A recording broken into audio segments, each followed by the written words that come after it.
جاہلیت تھی.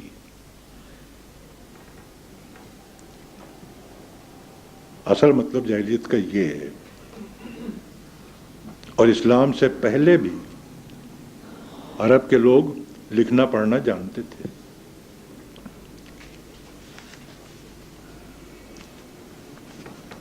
اس پہ ابھی ہم آگے چل کے تھوڑا سا غور کریں گے مزید.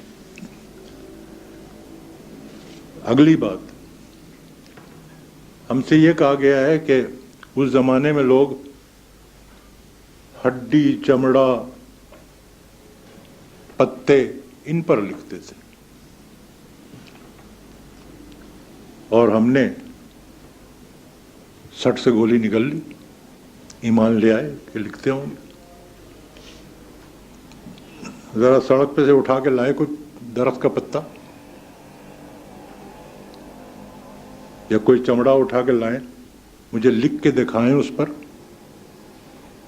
کہ کیا لکھ سکتے ہیں آپ اس کے اوپر اور کتنا لکھ سکتے ہیں. اور خاص طور سے اگر کوئی مربوط عبارت لکھنی ہو اور پھر قرآن مجید لکھنا ہو تو یہ پریکٹیکلی ممکن ہی نہیں ہے. پھر صحیح بات کیا ہے؟ صحیح بات سمجھ لیں، اس حوالے سے سمجھ لیں کہ یہاں یہ جو ینگر جنریشن بیٹھی ہوئی ہے، شاید انہوں نے نہ لکھا ہو، ہم نے تو لکھا ہے. تختی پہ بھی لکھا ہے، سلیٹ پہ بھی لکھا ہے. اب ان چیزوں کا استعمال متروک ہو چکا ہے، لیکن ابھی صورتحال یہ ہے کہ جب ہم تختی کا لفظ استعمال کرتے ہیں تو جن لوگوں نے تختی نہیں استعمال کی ہے ان کے بھی سمجھ میں آ جاتا ہے کہ تختی کیا چیز ہے. جنہوں نے سلیٹ نہیں استعمال کیا ہے ان کے بھی سمجھ میں آ جاتا ہے کہ سلیٹ کیا چیز ہے. لیکن دو چار نسلیں جب گزریں گی تو پھر تختی اور سلیٹ کا لفظ یا یہ اصطلاح بے معنی ہو جائے گی. اس وقت کے لوگوں کے سامنے جب تختی اور سلیٹ کا لفظ بولا جائے گا تو ان کے سمجھ میں نہیں آئے گا کہ یہ کیا چیز ہے. اس لیے ان لوگوں کو جب یہ بتایا جائے گا کہ ہمارے زمانے کے بچے جو تھے وہ تختی یا سلیٹ پہ لکھتے تھے، تو یہ کہنے کے بجائے ان سے یہ کہا جائے گا کہ وہ بچے لکڑی اور پتھر پر لکھتے تھے. لیکن تختی جو ہے وہ لکڑی سے بنتی تھی، سلیٹ جو ہے وہ پتھر سے بنتا تھا. تو تختی اور سلیٹ کا لفظ ان کے سمجھ میں نہیں آئے گا تو ان سے یہی کہنا پڑے گا کہ وہ لوگ لکڑی اور پتھر پہ لکھتے تھے. اسی سینس میں یہ لفظ استعمال ہوتا ہے کہ عرب کے لوگ جو تھے وہ ہڈی، چمڑا، پتھر، پتا ان چیزوں پہ لکھتے تھے. یوں سمجھ لیں کہ ایک لفظ ہے عصیب. عصیب دو معنوں میں استعمال ہوتا ہے، دم کی ہڈی یا کھجور کی ٹہنی. اور اس زمانے میں ان دونوں چیزوں سے لکھنے کی چیز تیار کی جاتی تھی. اس کی کیا شکل ہوتی تھی یا کیا شیپ ہوتی تھی وہ نہیں پتا، لیکن جو آج کل کی اصطلاح میں کہہ لیں کہ لکھنے کا جو کاغذ اس زمانے میں ہڈی کی دم سے اور کھجور کی ٹہنی سے بنایا جاتا تھا اس کو بھی عصیب کہتے تھے. اسی طرح ایک لفظ ہے لخف، لام، خا اور فا، اس کی جمع ہے لخاف. لخاف کہتے ہیں کہ بعض اوقات پانی کا سفید جھاگ جم جاتا ہے، اس کو بھی لخاف کہتے ہیں. اور باریک سفید پتھر جو ہوتے ہیں ان کو بھی لخاف کہتے ہیں. ان سے بھی لکھنے کی چیز تیار کی جاتی تھی اس زمانے میں، یا یوں کہہ لیں کہ لکھنے کا کاغذ تیار کیا جاتا تھا، اس کو بھی لخاف کہتے ہیں. اسی طرح ایک لفظ ہے عدم. یہ چمڑے کا اندرونی حصہ جو ہوتا ہے اس کو عدم کہتے ہیں، اور اس کو بھی صاف کر کے اور لمبا کر کے پتلا کر کے لکھنے کے لیے تیار کیا جاتا تھا، اس کو بھی عدم کہتے تھے. اب ان چیزوں کا استعمال متروک ہو چکا ہے، تو اگر ہم سے یہ کہا جائے کہ وہ عصیب پر لکھتے تھے، لخاف پر لکھتے تھے، عدم پر لکھتے تھے، تو یہ سب ہمارے سر کے اوپر سے گزر جائے گا. تو ہمیں سمجھانے کے لیے کہنا پڑتا ہے کہ وہ ہڈی چمڑے پتھر وغیرہ پہ لکھتے تھے.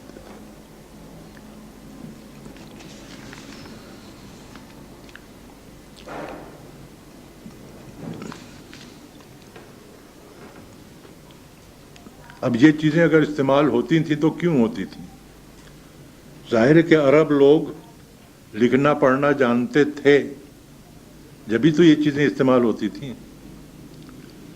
اور اگر اس ایکسپلینیشن کو جو بھی میں نے دیا ہے اس کو آپ ڈسکارڈ کر دیں اور یقین کر اپنا پہلے سابق یقین پر قائم رہیں کہ اس زمانے میں لوگ ہڈی چمڑے پتھر پر لکھتے تھے، تو چلیں لکھتے تو تھے.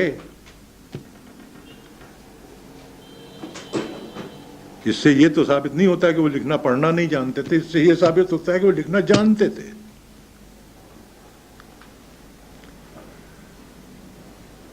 دوسرا ثبوت، ابھی ہم نے دیکھا کہ جن چیزوں کا استعمال متروک ہو جاتا ہے یا کوئی چیز استعمال نہیں ہوتی ہے تو پھر اس چیز کا لفظ بھی استعمال نہیں کیا جاتا.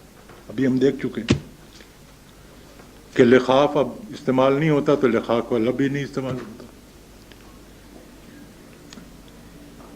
قرآن مجید میں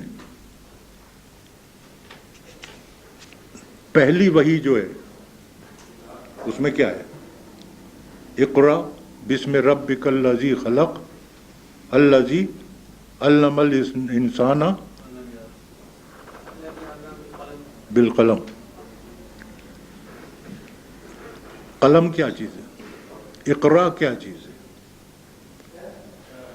کیا اللہ تعالیٰ وہ الفاظ استعمال کر رہا ہے اپنے کلام میں جس کا مفہوم عربوں کے سمجھ میں نہ آئے؟ انہوں نے کبھی قلم کی صورت نہ دیکھی ہو، شکل نہ دیکھی ہو. اور قرآن مجید میں بے شمار الفاظ ہیں. مثال کے طور پر کتاب، قرآن مجید میں لفظ استعمال ہوا ہے.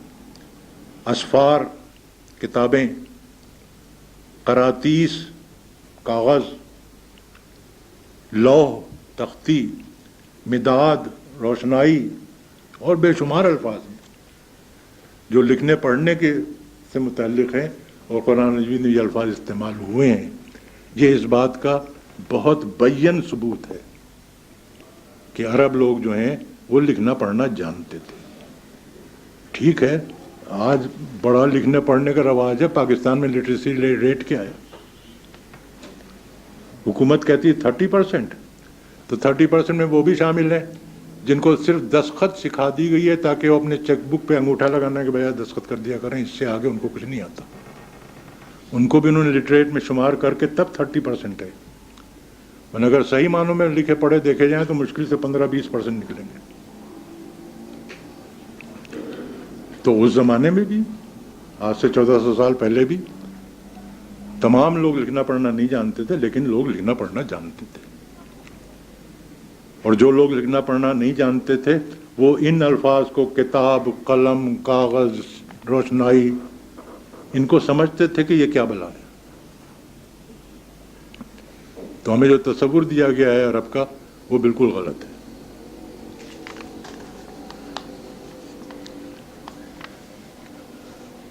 اگلا ثبوت، اگر اسلام سے پہلے عرب لوگ لکھنا پڑھنا نہیں جانتے تھے